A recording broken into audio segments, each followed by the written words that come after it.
kuva ku Lwokusatu Ssebamala yalita akimanyi tagenda ku si kuva na ku Lwokusatu, even before he started. So he started saying baagala kunzijamu to preempt what was happening, but he knew it. He knew it. That he doesn't qualify. Yes, he knew it. The constitution is clear, Article 64. Dipi kibiina kya myaka 7. Kati yali ayagala tukyuse constitution because of him. Erinnya lye by all means liteekwa okubeera ku lukalala olwo, or else yali tagenda kukkiriza akalulu genda mu maaso okuggyako ng'erinnya ligenzeeko oba nga munnyonnyodde abawagizi be bamaze akaseera ng'anoonyaamu akalulu lwaki talabise ku lukalala olwo. Okyogedde bulungi. Yagamba tajja kukkiriza bintu kugenda mu maaso. Obuyinza yali abulina obugaana ebintu okugenda mu maaso. Nze kamwa koogera bwe twali mu National Council Authority, omu ku beesimbyewo yagamba yagala kumpa $2,000,000. Ne mubuuza z'ojaajamya ozijjawa ye zaaki. Omulala n'aŋŋamba nga bali mu kampu emu, njagala kukolera posita $1,000 ogende wamu weesimbewo. Assalamu alaikum wa rahmatullahi wa barakatuh. Yenze Haji Arun omusomi w'edduwa asangibwe Bulumagi ku luguudo lw'Ejjinja, nkola ku bintu ebyenjawulo ng'emuli endwadde zitawaanya abantu aba bulijjo. Nkola ku abo bonna abalina ebizibu mu mukwano. Bw'oba olina ebizibu mu mukwano jangu gyendi neeyonera nsobole okumalira ensonga. Nkola ku mikisa egy'emirimu, nkola ku abo abaagala okugenda ebweru, muntu nk'okozesebwa amajiini, okozesebwa saitwani, ebyo byonna mbikolako. Osobola okukozesa ennamba z'olaba ku screen oba okuweereza obubaka ku WhatsApp. Tusazeewo okubeera na akulira ebyokulonda mu kibiina kya Democratic Party, the man who was at the center of the election ey'obukulembeze mu kibiina kino mwamulabye buterevu nnyo nga bali embalala. That election that was manned or that was embroiled in violence, in chaos, in all sorts of mannerisms. But wali amawulire genkuwa nti Honorable Norbert Mao yalondeddwa dda, yazze mu kulondebwa ng'akulira ekibiina kino ekya DP. Ekifo kino yakigendamu mu mwaka gwa 2010, abadde mu bukulembeze ebisanja 3. Kakati Delegates Conference oba National Delegates Conference y'ekibiina kino kyaddaaki yamuwadde obuyinza okubakulembera emyaka emirala 5 nga president w'ekibiina. Yamyuka n'amateeka go tuba naye wano Norbert Mao, rather Honorable Fred Mukasambidde yasigazza ekyokumyuka president w'ekibiina. Sabawansi Richard Siranda, rather Gerard Siranda, naye bw'atyo n'asigaza ekifo ekyo.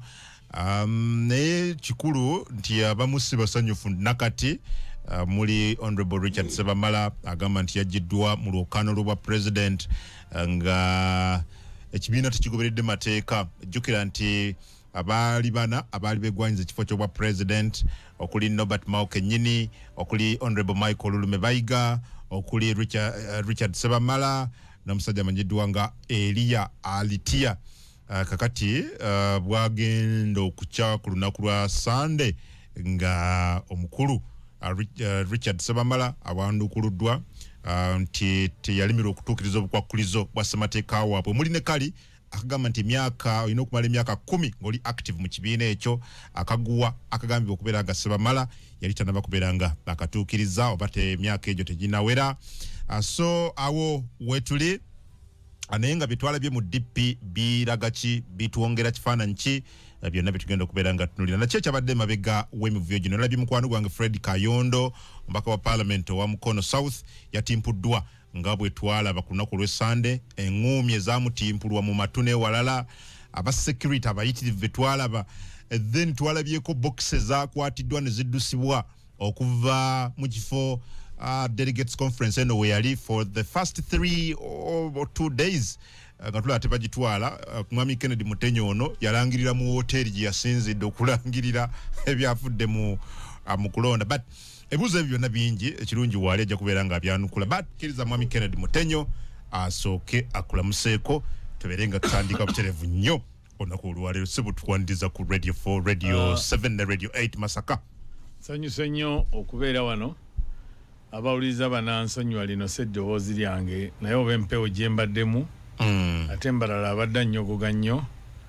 naye n'omukama yatuyambye ne tumaliriza weewaawo yali budget yali ennaku 3 naye twawaliriziddwa okukitwala ennaku 5 olw'ebizibu bye twasanze ng'ate bireetebwa abantu bewandirowoozezza nti bakulembeze oba abamanyi nti rule of law ki naye omuntu n'ayagala n'atambula empewo za rediyo zonna ne TV ng'avumirira NRM ne President Museveni okujja ebisanja mu constitution ne age limit kimusobozesa okusigalawo naye bw'atuuka mu kibiina ekikye n'ayagala constitution ereme kugobererwa. So bye bizibu bye tulina mu Uganda naye era nafunye n'ekyokuyiga tuleme kubeera nga ku mpewo naddala ffe abali mu ebibiina ebiri mu opposition okugamba nti enguzi eri mu NRM wokka obutagoberera amateeka ebiri mu NRM wokka buli wamu ebiri oba oliawo ne mu bibiina byaffe biri mu opposition mpitirivu kubanga ensimbi ze nalabye mukana akalulu ka DPC zirabanga nga ziriwa zitambuzibwa zitya kuvaawa ensimbi ezo nze kamwa koogera bwe twali mu National Council Authority omu ku beesimbyewo yagamba ayagala kumpa milioni 2 ne mubuuza zojajamya ozijjawa ye zaaki omulala n'angamba nga bali mu kampu emu njagala kukolera posta mutwalo gumu ogende wamu weesimbewo kati okubejjako ne mbagamba nti nze lebo yange si aba MP above that ne tuvaawo ne mbiyita eby'omuzannyo tugenze ekibiina ne kirangirira nti expression of interest abantu balaga obwagazi nga kati byendabye ku kibiina kya NUP ne NRM before kibye mweyagaliza ne bagamba olunaku olusembayo okukima empapula ezo lwe luno olusembayo okuzizza lwe luno naye teekako olupapula lujjuze bulungi fully completed 2 teekako ebbaluwa eva ku branch yewammwe kati mu DP branch ye district oba constituency sasula nomination fee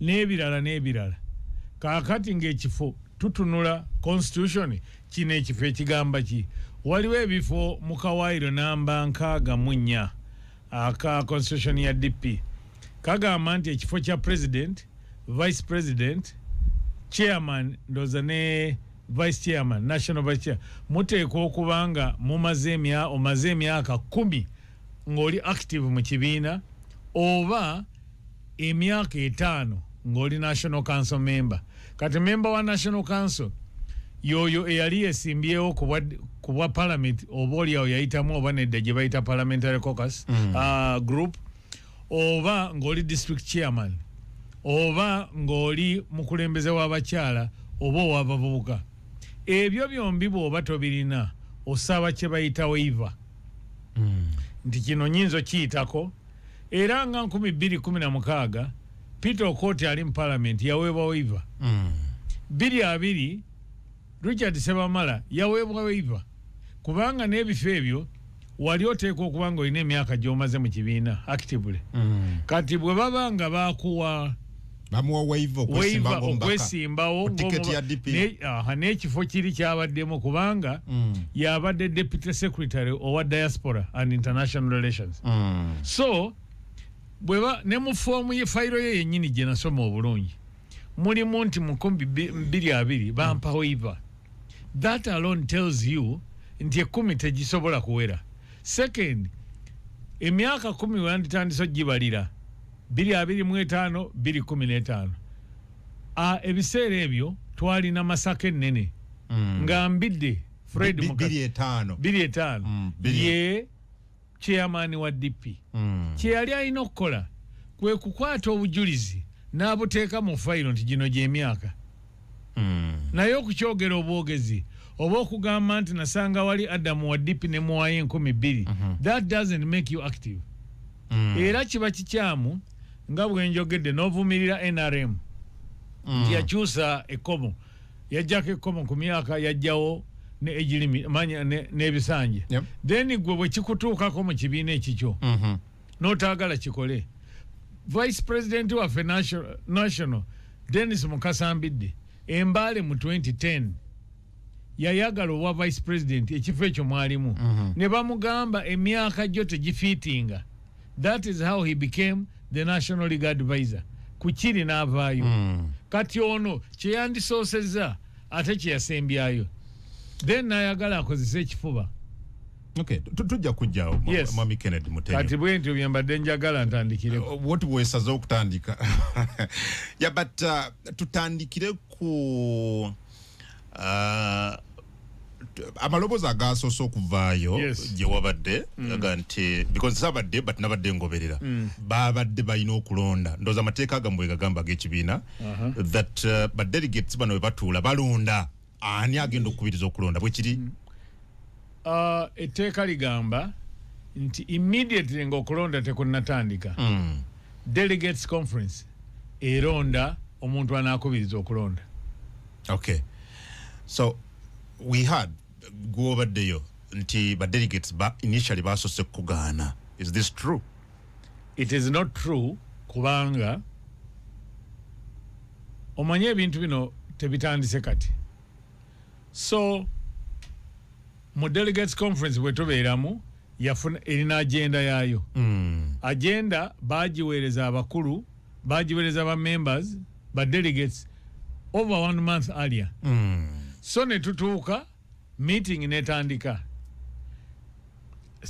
President's speech, secretary, nebirala. Ne batuuka ku agenda eyo. Oba yali agenda number 11 or something like that. Yeah. Electoral committee okujja appointinga. Ne baleeta erinnya lyange. Yani yalireeta. Ndooza Dr. Siranda yalireeta. Ne babuuza wali secondinga. Okay. Nti ye. Then kati erinnya bwe lireetebwa ku floor eya delegates conference ne libeera seconded okwo kitegeeza kuligaana era agenda eyo baasooka ne baagala okugikyusa okujamendinga abaali baagala esigale nga bweri ne babasinza obungi agenda neba adopted agenda ng'erimu okulonda immediately anaakubiriza okulonda erinnya lya Mutenyo ne lireetebwa ne lisembebwa ne ba closing a nomination. So erinnya lyo lyokka lyaleetebwa. So tewali linnya ddala lyaleetebwa mu delegates conference. Saawulirayo mulala kuba nali ntudde emabega eri nga ndinze kabwe nti ngoberera. So kati mu meeting nze naliko so ate bana ba chanting nga baga nti wali olina oludda because twalabi ba delegates Mwami Mutenyo nga babuukira waggulu nga bawogana nga baga nti Mwami Mutenyo alina side tajja kusobola kuba mukubiriza ali neutral. Akati ekisooka kikino nze mu mwezi gwa August nga lumu omwaka guno nja kuweza emyaka 45 kasookedde nfuna kaadi ya DP esooka nga member. I am one of the founders of the Uganda Young Democrats. Mu 2020 eggulu era conference yannonda unopposed to be in charge of elections. Therefore, between Gulu 2020 na kati mbadde nnyo ku radio nga defending the position of the party. Kaakati nze nina oludda lwe nina lwe lwa DP. But bye tubaddemu I was being guided by the constitution. That is why they cannot point out any provision of the constitution I violated. So, yes, nina oludda. Naye oludda lwe nina lwa DP. Sirwa Mao. Mao ye president gwe Saalonda naye ye president wa DP. Era kati nga bwe twavudde embalala ng'ababaka 969 ku babaka nga 100 abakubye akalo 1,300. Of course waliwo abataakubye kubanga babadde about 1,600. Kati nzaani. So where was this noise coming from? That's what I don't understand. Exactly. Kubanga bumbanga mwagoberedde semateeka but delegates ne baweebwa omukisa okunominatinga amanya erinnya lyo lyokka. That is if it's true. Ne livaayo. Then why the objection? Now the objection is here. Remember nkugambye emyaka nga 3 gwe wekawa akanchaza in different media houses. My stand is clear. oba Mao omwagala oba tomwagala ye president yalondebwa bw'oba oyagala okumuggyako jangu mu delegates conference omuggyeko. So what was the opposition? Opposition yali nti Mutenyo ekyo ekirungi Katonda yanyamba nze mu kampu zonna mbadde nkolagana n'abantu bangi nga twogera. So ng'abantu bamujjade bambuulira twateesezza kino tugenda kukola bwe tuti from different camps. For example nyinza n'okubuulira kino a few days to Mbarara abantu ba kampu emu baali Mbale ne batuula ne bagamba Mutenyo oyo alabika abakyala bamusanyusa tumutega abakyala in a compromise. I'm giving this, I can give it on oath. Tumutega abakyala tulabe nga ali mu uncompromising position, tumuswaze omu ku baalimu nga yabadde yesimbye nawo ku kifo ekimu n'afuluma baali ku Thatch House something like that eri Mbale ewaffe. Oli n'afuluma n'obusungu najja ngamba Kennedy weegendeze onoosanga omukyala ayagala okukulaba oba kiki nga tomulabangako tomumanyi. Do not do it now at first. Nga delegates yali ya 30th nangamba tukikola nti tuli wano Mbale babadde tubateesa bwetu ne bwe tuli n'abaateesa okujja bankube baaliwo because baamanya they wanted omuntu mu kifo ekyo gwe bayinza okucompromisinga. Nkugambye omu ku bo from that camp yatuma omuntu oba omuntu yagamba nvudde mu kampu ya gundi naye njagala omuvubuka ono omuteeke ku ballot paper. Kati nze nga manyi gy'alaga ne mugamba muvubuka ki nangamba Richard ne mubuuza Richard Lumu to just probe further. No nangamba Richard Sebamala. I have got that recording. Ne mugamba nti yateekamu empapula ze nti ye zonna zirina nti ye n'ayagala omuyambe okukola ki abeere ku ballot. Ne mugamba nti gundi bw'aba alina empapula zonna then buyambi ki bw'ayagala kubanga kiri obvious bw'aba alina and I can meet anybody on the highest building in this country we debate this. Ne mugamba kiki bwe yalaba ŋŋaanyi nanga kale kaakati abadde agenze mu kitundu gundi kankukolera appointment on meeting ne mubuuza ku ki up to 2 AM nga ntaddeko pressure ku meeting ne ŋŋaana ne mugamba nina ka rekodi kange keneekoledde over the last 30 years. I'm not willing to spoil it. Omulala najja nanoonya because abantu nga 12 bakomyawo empapula nga kumpe buli file erimu page 2 and Adam I was reading these files okutuusa saawa 11 ku makya mbadde deebaka 2 hours per day for the last 2 weeks because ngangamba nti Adam bw'aba aleese file ye ng'alina olupapula lwataddemu luteekwa okuba lulina kye lumuyamba. Kaakati coming exactly to your point ne tukola press conference ku kibiina nga nzimaliriza nga nina okubuulira eggwanga baani abayise mu kakuŋŋuuta to get nominated. That was when? Which day? That was we went to Mbarara on Friday. That was like a Wednesday before we went to Mbarara. Mbarara 26th around 20. Nenkola press conference ko bali nduma. Nensoma amanya. Ne bambuza nti ate lino erinnya nga teririimu. Era Sebamala teryaliko.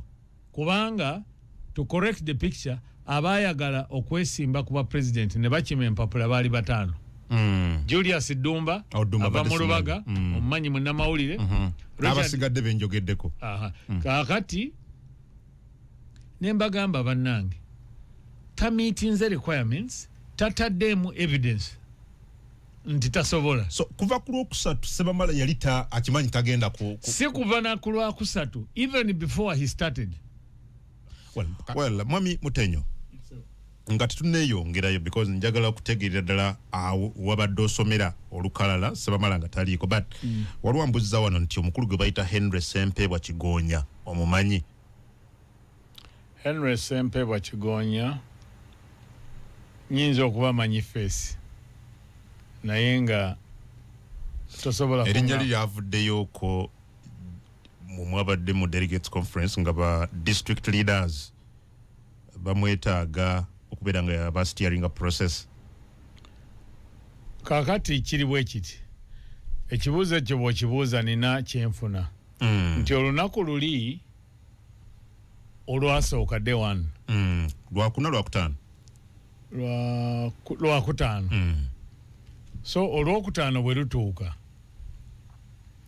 ne tugenda mu delegates conference nga bwe njogedde so kati etteeka agenda yali egamba nti National Executive Committee bw'emalayo emirimu gyayo neeronda anaakulira okulonda then bo standing down they are dissolved akulira okulonda taking over kati bwe taking over nga bano balemeddwa okukyusa agenda buli kimu kibalemye ne batandika okukaayana n'okusituka mu tenti ng'abalwana so because buli kimu kye baali ba planning nga twali tukimanyi we had more than enough security both police plane ne bakanyama baffe kuba nabo baalina bakanyama so bakanyama baffe private security ne beetoolola stage n'ensirika ne tumalayo eddakiika nga 15 because nali ntakings over nga ndaba tetusobola genda maaso ne bwe tuba twagala tutya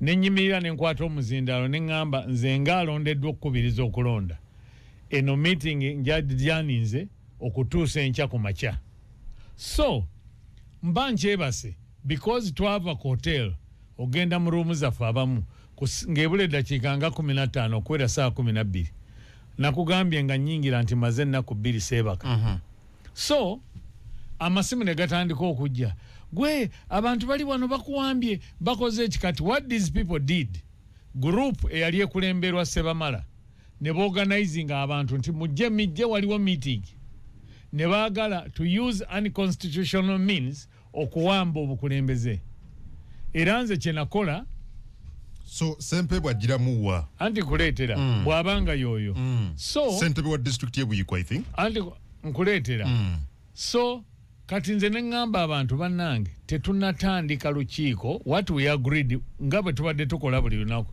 wabeewo screening ey'abadelegate bayingire era kye nakola bwe baawamba stage ne bayingiramu I had to call in the police ne bajja babalagira bonna bafulume ebweru nga bwe twakolanga buli lunaku basweeping ekifo meeting etandike naye baŋŋamba nti before that waliwo omuntu eyakubiriza returning officer w'okulonda chairman w'electoral commission yaabwe mukulu Dr. Tom Balojja chairman wa DP ekyotera ye yakubiriza kwe kulonda omwami era omwami okuba lwe bamulonda ng'ayambadde gawuni ng'ezaffe ze twalina okitegedde therefore police nejja nebaga mwenna twalina tenti etuza abantu 12,000 mufulume ebweru ku gate tuteeke register ku gate buli muntu bakusome atalina tag toyingira eyo nayo violence nebeera kuki ku gate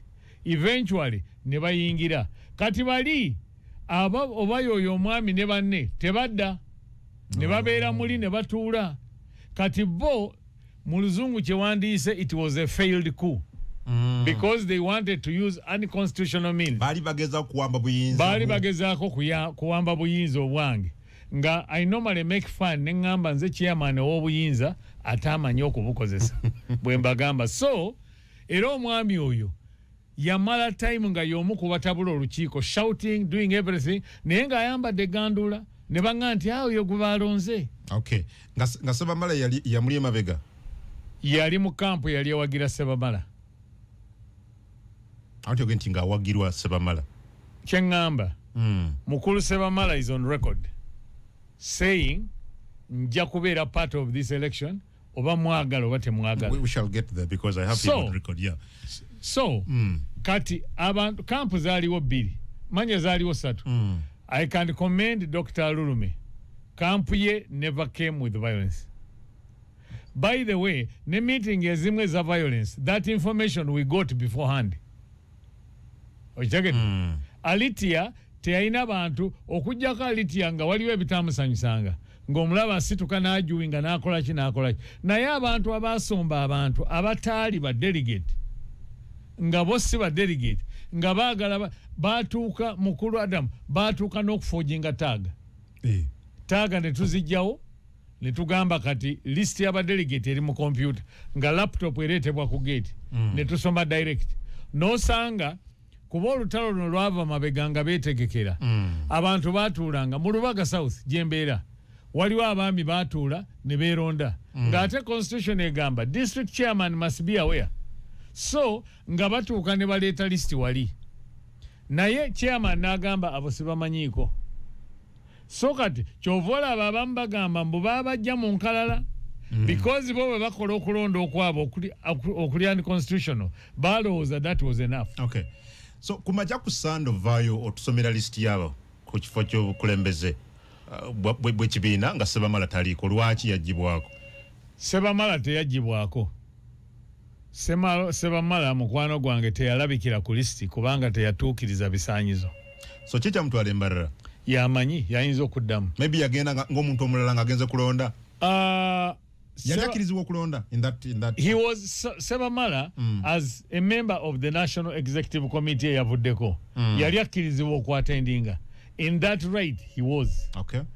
Kiringa ekyamukulu Ben Kiwanuka galiko gwe twagamba nti essoro eggulu you are going as a member not as a candidate. So but Sebamala thought so yagenda nga member wa National Executive Chimukiriza member wa National Executive exactly Committee. Those were exactly Deputy Secretary for International and Diaspora Affairs. Nenga yagenda akimanyi it was not a separate it was not news to him. Kati nti tagenda kuba kulukala abagenda okulondebwa kuba president. Very good question. Twalina bakandidate abali bakomezaawo empapula baali bana. Naye mukulu Richard Sebamala yekka ye yatambulanga ku radio ne TV baagala kunzijamu nga nze mbuuza kimu lwaki olowooza baagala kujjamu? Are you telling us nti there is something you don't have? So he started saying baagala kunzijamu to preempt what was happening, but he knew it that he doesn't qualify. Yes, he knew it. The constitution is clear, Article 64. Tojja kublaminga NRM okukyusa constitution ya Uganda omuntu omaaso mbolo giganyulwamu gwe iyo bwetuuka naawe oyagala bagikyuse constitution eno by the way obukulembeze bwa Mao ne Sebamala kwabadde si bwe bwagikola obwa Ssemwogerere omugenzi si bwe bwagikola obwa Ssebaana omugenzi si bwe bwagikola DP kibiina kya myaka 7 kati yali ayagala tukyuse constitution because of him. Article Sabateko muina soft copy. Muina soft copy. Article 64. I think 64. Okay. Because you see watching kubuza kino mu tenyo. Era ndi musanyifu okimbuza. Yabadde yali ayogerako naffe ku Sunday. Naga nti he only received news kumacha okwo ku Sunday sawa bazali kumachango budde bucha. Nti togenda kuba yekanga. Era nti erinnya lye by all means liteekwa okubeera ku lukalala olwo or else yalitagenda kukkiriza kalugenda maaso okuggyako ng'erinnya ligenzeeko obanga munnyonnyodde abawagizi be bamaze akaseera ng'anoonyaamu akalulu lwaki talabise ku lukalala olwo. Okyogedde bulungi. Yagamba tajja kukkiriza bintu kugenda mu maaso. Obuyinza yali abulina obugaana ebintu okugenda mu maaso. That is one. Two, nkugambye ku press conference ya Wednesday where all media houses were represented. Na soma list yeyo kubali ntuma. I'm sure media from here and elsewhere baliwo. I read that list. Containing 4 people. Sebamala exclusive. Three.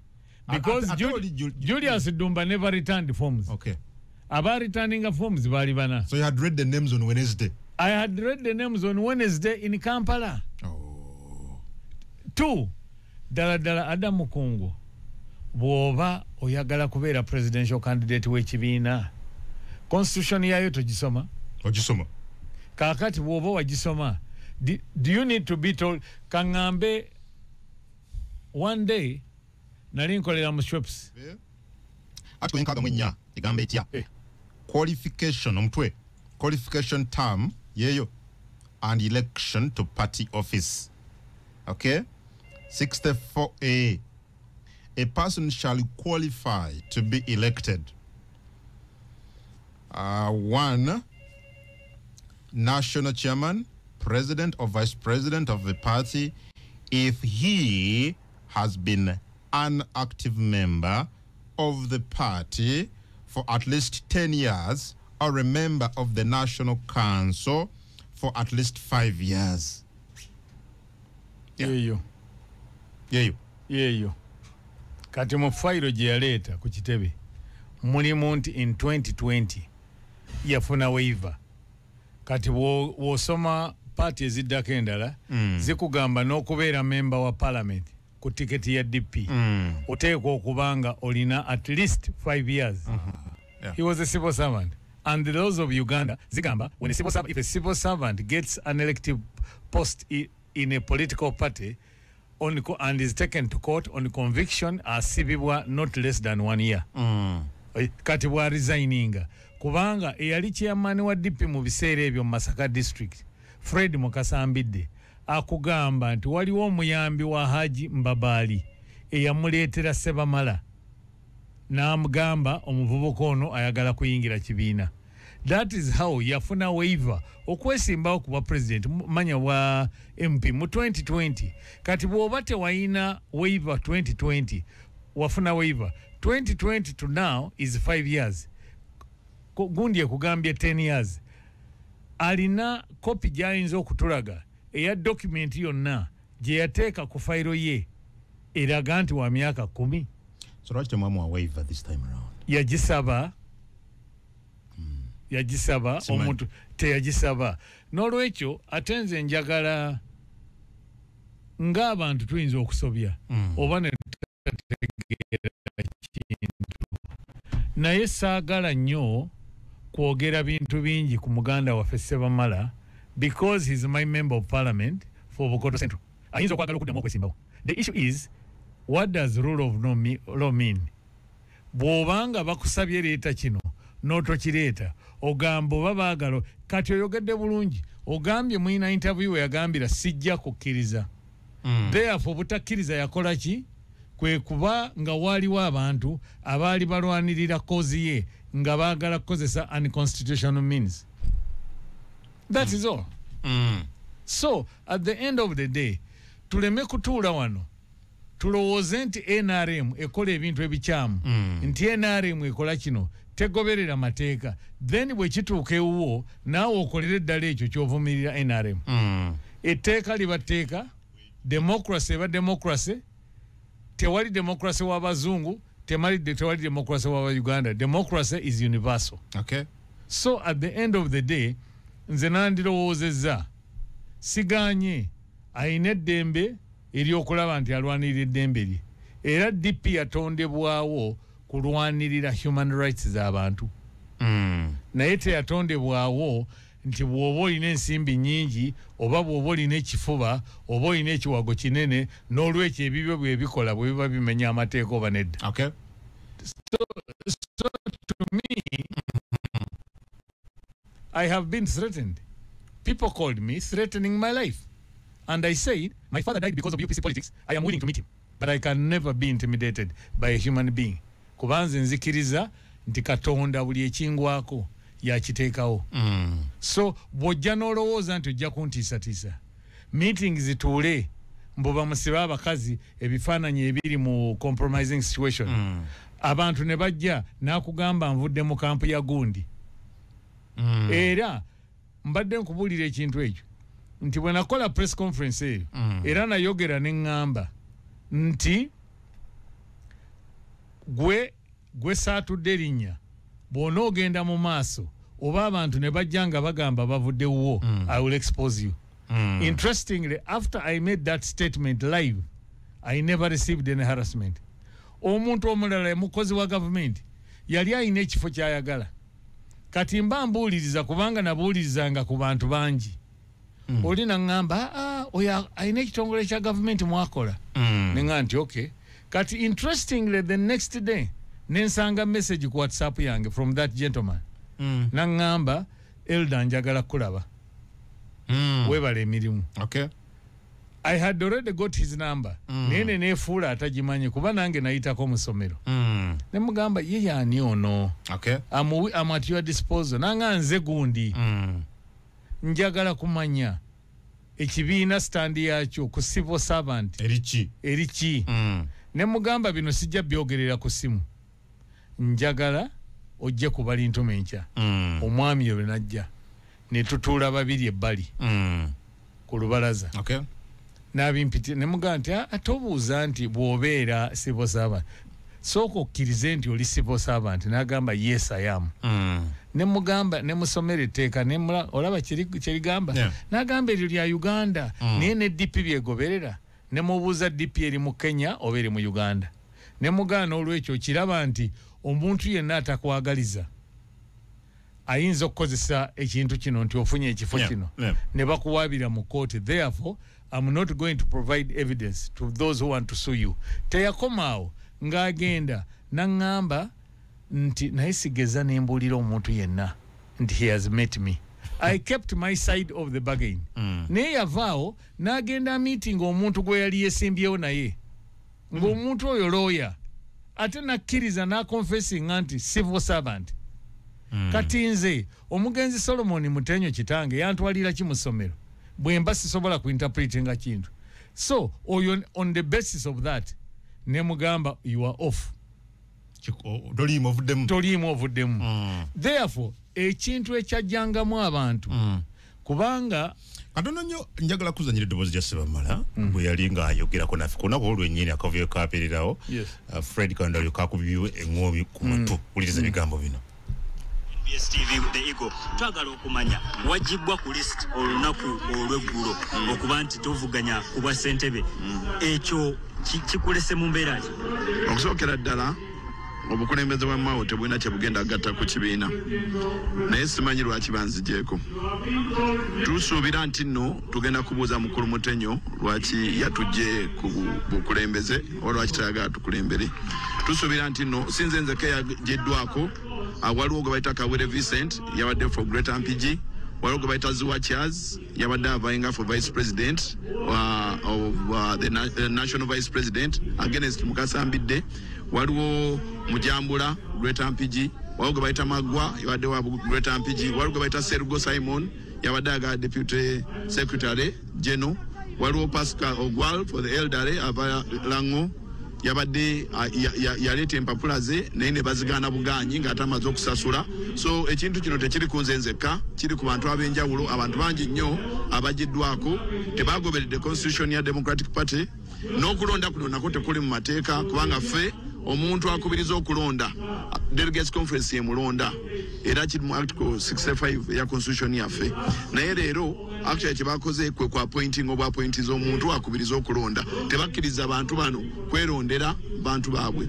N'ekirala tebakkiriza abantu bano ku proposinga na kusekendinga abantu baabwe nga bwe baagala wano mu Delegates Conference. Era n'ekirala abantu bano benkugambye nange nze kennyini tebatunyo constitution yaffe egamba tuwobeera ng'olina ekizibu n'ekimu nga party erina obuzibu bwonna bwefunye ekuyita n'ekunnyonnyola mu buntu one on one face to face engagement. Ekintu ekyo tekyakolebwa. Bo we batuuka nga gwe baagala gwe bajjamu gwe baagala gwe bateekamu. Abantu bangi nnyo balina n'opposite babagyeko ebifo byabwe bagenze babajjako abalala ababeesimbyeko kubanga basavinga interests z'abantu abatono abaagala DP eddemu NRM. Mukimanyi bulungi nti kati mukulu Mao bagazetinze kyebayita management y'ekibiina. Management y'ekibiina egenda kubanga yekolera emirimu gy'abantu bano bonna. Delegates Conference eno yonna bw'ogiraba egenda okubanga abantu bana bokka be bagiyambako weetali abantu bana bokka be basalirawo ekibiina. Mao, Seranda, Mayambala n'Embidde. Ate Koram kubanga management y'abantu 12 naye Koram yaayo y'abantu bana. Kitegeeza abo abaana bonna we baagalira okukola maaja we bagikolera ne bagenda mu NRM. N'olw'ensonga eyo kiruma, kiri painful. Sisobola ku Rwanda dusu mu kyesiirye kubanga abalala bangi nnyo abafunye abaagala ebifo besisobola kulinyira mu pulaani eyo. Naye nze njagala Delegates Conference eno baginnyonnyole lwaki banzije mu kalulu. Era bwe banaalema okuginnyonnyola ojja okulabira akavuyo. naye banaginyonyola lwaki banzije mu kalulu awo bijja genda nga bwe bisuubirwa. naye oba bamemba baffe abamu ndeme kuboogerako ebintu ebiyinza okubaswaza sijja kikola kandekeraawo. mwami Ziwa Charles muwe ekitiibwa kanneme kwongerako bigambo, naye amannya gonna galeese kyova olaba nga sirina wensoma byonna mu bwongo mbirina. Therefore ayogedde ku nze nti I was merely appointed. I was passed by the National Delegates Conference. My name was proposed. It was seconded by the Assembly sawa zaali za kiro. Simanyi oba yalimu. Ayogedde ku Management Committee. Management Committee erika abantu abatasukka mu 12 yatondebwawo National Executive Committee. Management Committee ekola emirimu gyayo on behalf of the National Executive Committee.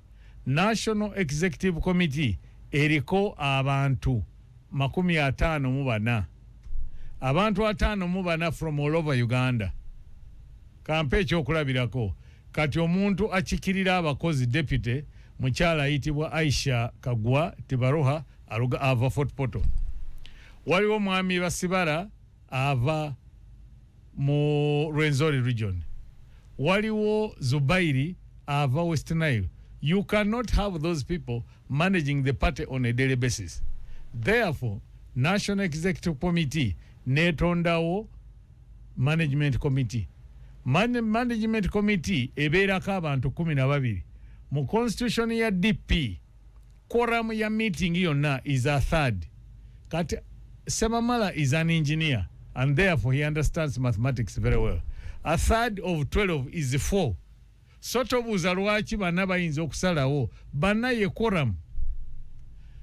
I'll give an example. Sorry, nga sinagenda mu example eyo. Management Committee eri mu constitution abantu bali 12 abalina ogituulako ba heads of departments kubanga mu DP tulina about 12 heads of department. Quorum is a third. A third of 12 is 4. This is basic knowledge. Bw'oyogera ku kavuyo akatambika okubye mukulu Adam okyaddayo okwebuuza lwaki akavuyo kaaliwo. Delegates Conference yali akumala nnaku 3 naye yamaze nnaku 5. Kyemwagenderedde kuteekawo kavuyo. Bwe mubeerawo ku Sunday, was it Sunday ku makya, ne mwagala okuwamba obuyinza, ne mwagala okulondawo komiti ezammwe mbu muwambe. It was simply a failed coup. So tosobola kujja nze njagala ngamba tuyinza okusowagana mu bintu bino ng'abakulembedde omulamwa ogw'okusonyiwagana n'okwogerezeganya mukulu Sebamala ne banno abalina endowooza ng'eyo ogutali musango mwetaaga mwekube mu kifuba mutte ku bigere mutuule ne bannammwe muteese ku lw'obulungi bwa Uganda. Bwe muba temulina kibasanyusiza nja kuwa ekyokulabirako. DP bwe yasigninga cooperation agreement ne National Resistance Movement bamemba ba parliament 6 bagenda mu kooti. Omusango gwakulemberwa Honorable Richard Lumu, member wa DP owa Mityana South. Abalala abaloya abamemba batwala DP mu kooti kwaliko Richard Sebamala Bukoto Central, kwaliko Lulume Bayiga Bukoto South, Buyiko South, kwaliko Fortunate Nantongo Woman Kyotera ne Mpalanyi MP wa Kyotera.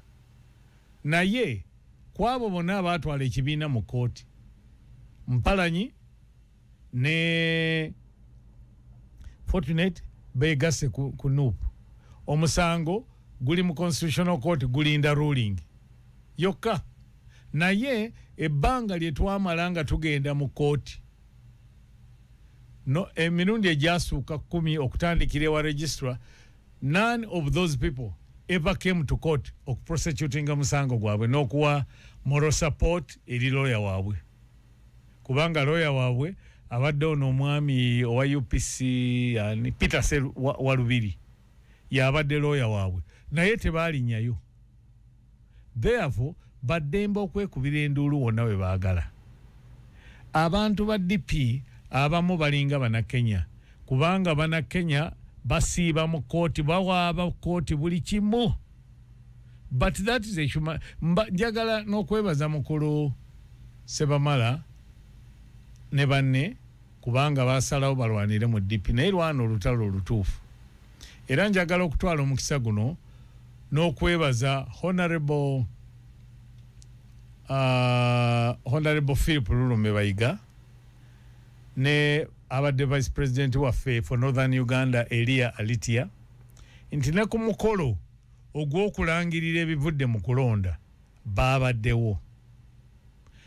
Ekirala kye njagala okwogerako ebifaananyi byafuluma obubokisi babubbye baali tebabubbye. Remember omwami yali akusuubiza akavuyo.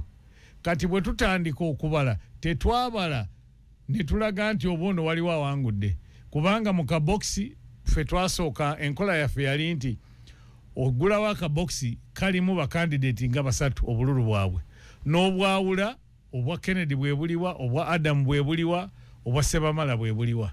Bwe mumaliriza ekyo then ne mutandika okubala obwa Sebamala kamu bubiri busatu. Awo we twali akavuyo ne katandika abantu ne baagala okulwana. Abantu baagala okulwana kiro twatandika okubala kalulu ku ssaawa nga 10:30. Akavuyo bwe katandika ng'eyali akulira okulonda okwo nakwata omuzindaalo ne nangirira nti tetuli safe. Already twali tumaze okufuna information okuva mu abo ab'akavuyo nti baali bapulaninga okwataakinga ate basamba obubokisi bino bye mubadde mulaba mu bululu. Ne tuleeta security ne yeetolola bokisi zonna. Naffe ne bagamba tuyingire mu line. Bokisi ne tuzisitula bulungi ne nangirira nti ba candidate ne ba agenti bamwe be mutuwadde tugende. It is unsafe here. Ne tutambula ne tugenda mu holo ya hotel. Era holo ya hotel eyo bwe twatuukayo ne tutandika okubala ku ssaawa ndowooza nga 11. Naye mu ssaawa 11 ezo Honorable Lulume y'omu ku bantu be twali nabo bwe twayingira mu kisenge kya hotel hall twali naye era ffenna twabadde naye okutuusa ssaawa 2 ez'ekireggulo lwe nalangiridde twasula ffenna ne bwe twatandika okubala obululu obuvudde mu bya presidential kubanga boxi zonna nali nzitaddeko namba. Box yalimu obululu bwa presidential candidate yali namba 19. Honorable Munanga nti eyo box gye ntunulira ne mugamba yiyo era ne ngikyusa namba 19 ne ngibalaga ne babeeraawo ne babubala bwonna ne buggwa nga tuli awo. Okitegedde ne Sebamala singa yajja nandimukkiriza n'ayingira hall, but his mission was different. His reaction for his disqualification was different. But kyenakola mubavaamu ninamu n'emikwano gyange gye maze nabyo emyaka nga 4 naye nali sisalawo ku besinga ku mukwano, nali nsalawo ku besinga ku constitution ya DP kyeyogera. N'olwekyo eyo bwe mba nvuddeyo abawuliza bandyetaaze okumanya nti kubamu ku bantu abalondebwa secretary owa veteran Mwami Fred Oyonga ava Teso, abaliko obulemu Waki Mwami Mugwere ye secretary waabwe, omumyuka we ye Maureen Karungi, omukulu ajja okubeera owa diaspora UID president yabadde deputy vice president bamuyita Helen Sayuni mukyala ava Kigezi Kabale, omumyuka we ye Asiku Maxwell ava West Nile, omuwandiisi wa UID eyalondeddwa muwala muto Hajara Nakibuule okuva Mubende, omumyuka w'omuwandiisi wa Women's League ye mukyala Winifred Nakalembe Sembatya ava mu Makindye West, secretary w'abakyala Women's League ye Fiona Mesiku ava West Nile, oluvannyuma lwa Faith Kulabako ava Emityana okuwithdrawinga n'ava mu kalulu. Deputy president wa Women's League ava Teso ye mukyala Barbara Alwok. Omuwandiisi wa president wa Uganda wa Women's League ye Sarah Adong ava Zombo.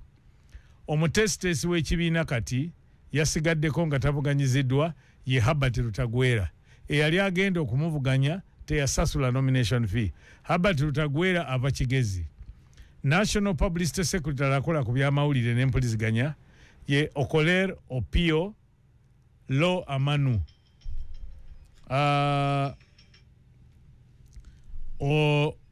Omukwasi w'ensawo oba treasurer ye w'ekitiibwa Mary Babirye Kabanda yazzeeko. Omumyuka we ye Jebbi Kamoga ayagala obwa meya obwa Lord Mayor mu Kampala. Vice Chairman ye Simon Opoka ava Gulu. Simon Opoka yayiseewo unopposed kubanga gwe yali avuganya naye yasalawo okuvaamu. Chairman wa DP ye stable chairman Dr. Mayambala Kiwanuka Sempala ava mu Makindye Kampala. Vice President tulina bana owa Buganda eyayiseewo nga tavuganyiziddwa ye George Fred Kajimu owa Festino City. Yasigadde unopposed kubanga Tina Walugembe eyajjayo empapula n'azireeta yasazeewo okuva mu kalulu ng'ayagala nti ababa bamulonda ba Buganda bokka. Vice President yembidde. Abavuganyiza ku bwa President Alitia yafunye obululu 5 mu 2. Lulume n'afuna obululu 339 oba mukamu ne Mao n'afuna 968. So abantu bano bonna amanya gundi bayogeddeko balina ensonga ez'abajeemu ez'enjawulo. Njogeddeko mu Mwami Kawere mu kifo ky'okujjuza amanya 10 yajjuza 9. Bwe bakugamba mu kibuuzo nti answer 4 questions no answering 3 onenyani simanyiyo okulekera mu byobufuzi. Mao yavuganya mu 2005 Sebaana n'amuwangula. Teyagwamu maanyi n'agira. Awokusatu wali omulala ayogedde ku bya agenti ku byaki Kansa Semakula ayogedde ku yes mwagala nnyo okukozesa erinnya ly'omugenzi kitange Solomon Mutenyo kuba mulowooza mu blackmailing abantu. Naye Solomon Mutenyo yonna gyali Katonda gye yamutwala musanyufu kubanga yaŋŋamba simuswazanga both mu bulamu ne bwali banga afudde. Era nze ndi willing ono omulwadde embalala okutuukiza constitution kyeyogerako.